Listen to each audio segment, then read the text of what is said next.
جیسے کہ اسلام میں جمعہ عزت والا ہے، عیسائیوں کے لیے اتوار اور ہندوؤں کے لیے منگل، اس طرح یہودیوں کے لیے ہفتہ کا دن محترم تھا۔ مگر فرق اتنا ہے کہ اسلام میں صرف ان لوگوں پر جن پر جمعہ کی نماز فرض ہے، جمعہ کی پہلی اذان سے ختم نماز تک وہ دنیاوی کاروبار کرنا حرام ہے جو نماز میں دخل انداز ہوں۔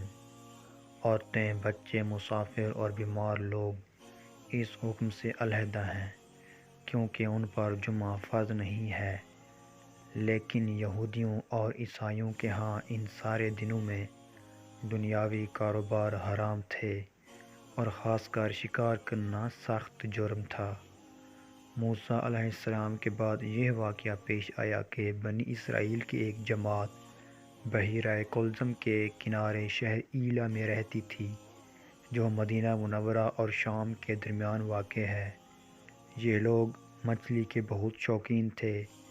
رب کی شان یہ کہ ہر ہفتہ اس دریا میں بے شمار مچھلیاں نمودار ہوتی تھیں، یا تو ان کے امتحان کے لیے یا اس مچھلی کی زیارت کے لیے جس کے پیٹ میں حضرت یونس علیہ السلام رہتے تھے۔ باقی دنوں میں سب مچھلیاں غائب ہو جاتی تھیں۔ ان کے منہ میں پانی بھر آیا اور سوچنے لگے کہ کسی تدبیر سے ان کا شکار کرنا چاہیے جس سے شکار بھی ہو جائے اور ہفتہ کے دن کی بے حرمتی بھی نہ ہو۔ آخر ان عقل مندوں نے ایک ہیلا سوچا اور دریا کے ارد گرد بہت سے گہرے غار کھود دیے اور دریا سے اس غار تک نالیاں بنا دیں۔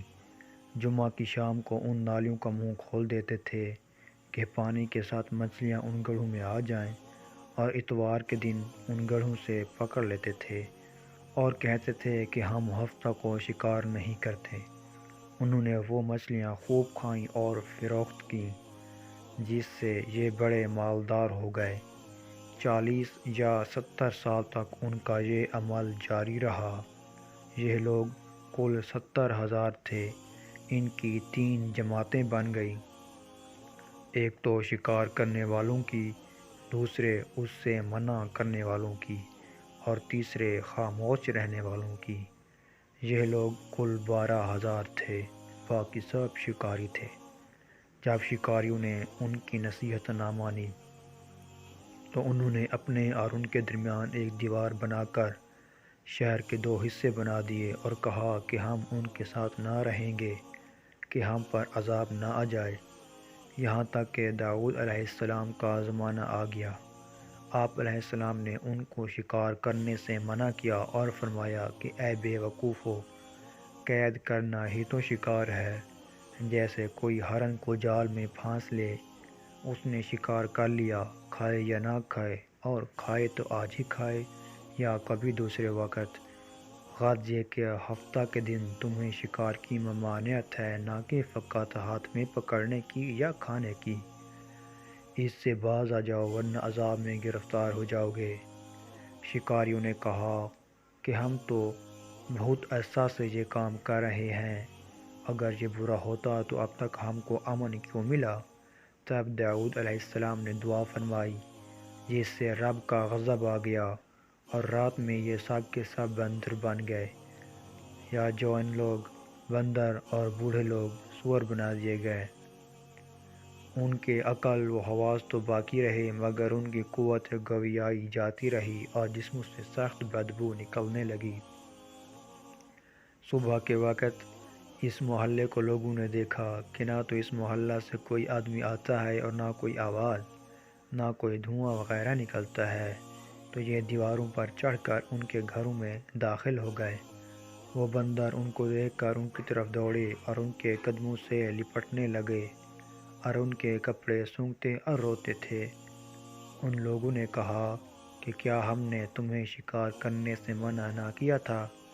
وہ بندر سر ہلاتے اور آنسو ان کے رخساروں پر بہتے تھے۔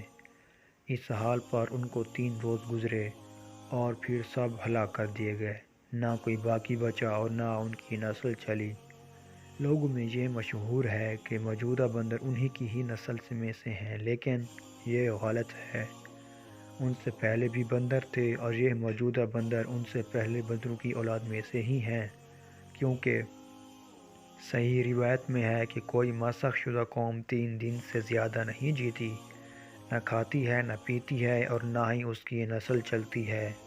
اور ویسے بھی قرآن مجید میں خدا ارشاد فرماتا ہے کہ اور ہم نے ہر جاندار کو پیدا کیا جوڑے جوڑے کی صورت میں۔ پیارے دوستو، امید کرتے ہیں کہ آج کی کہانی آپ کو ضرور پسند آئی ہوگی۔ اگر پسند آئی تو رضا وائس چینل کو لائک اور سبسکرائب کر دیجئے تاکہ اسی طرح کی مزید انٹرسٹنگ سٹوریز کا نوٹیفیکیشن آپ تک پہنچتا رہے۔ شکریہ۔